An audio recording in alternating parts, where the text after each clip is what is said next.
gouvernement malien a annoncé dimanche avoir mis fin aux activités d'une milice de chasseurs Dogon et limogé les chefs de l'armée au lendemain du massacre de quelques 130 peuls dans le centre du pays.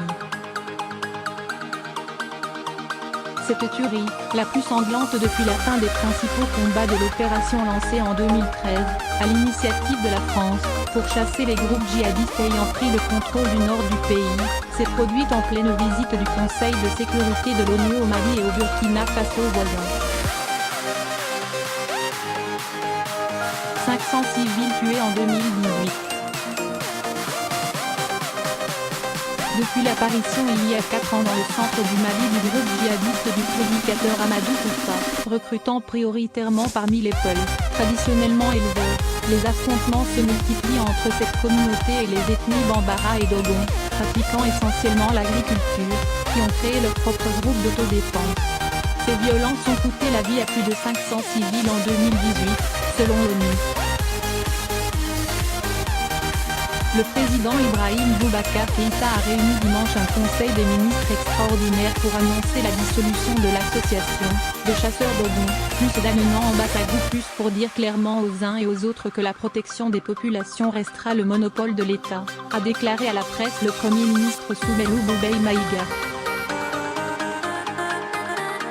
Soumeilou Boubèye Maïga a également annoncé la nomination de nouveaux chefs militaires, après le limogeage du chef d'état-major général des armées, Bemba Moussa Keïta, et de ceux de l'armée de terre et de l'air.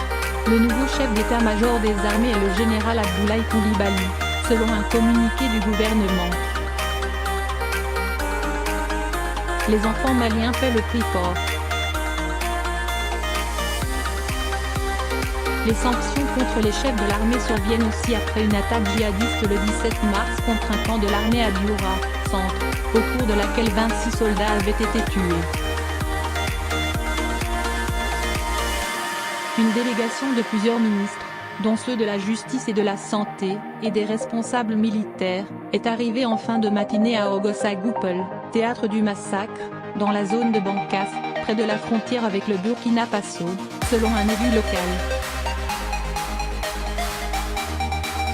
Le secrétaire général de l'ONU, Antonio Guterres, s'était déclaré dimanche choqué et outré par ce massacre et évoquant un bilan de moins 134 civils tués. Ce bilan de 134 morts, dans l'attaque survenue samedi à l'aube et imputée à des chasseurs Dogon présumés, a également été avancé par l'Association de défense des droits des populations pastorales Kizal et un élu local.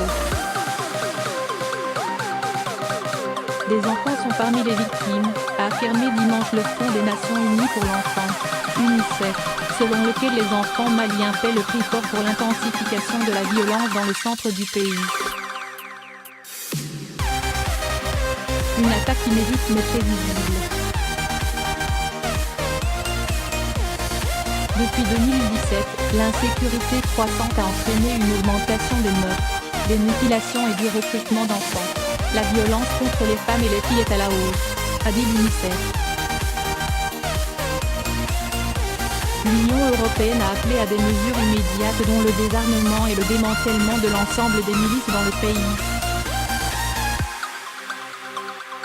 Cette attaque est inédite mais était prévisible à cause d'une faible présence de l'État, de la violence et de ses divers acteurs dans la zone, a affirmé à l'AFP Baba Dakono, chercheur à l'Institut pour les études sur la sécurité, IS, basé à Bamako.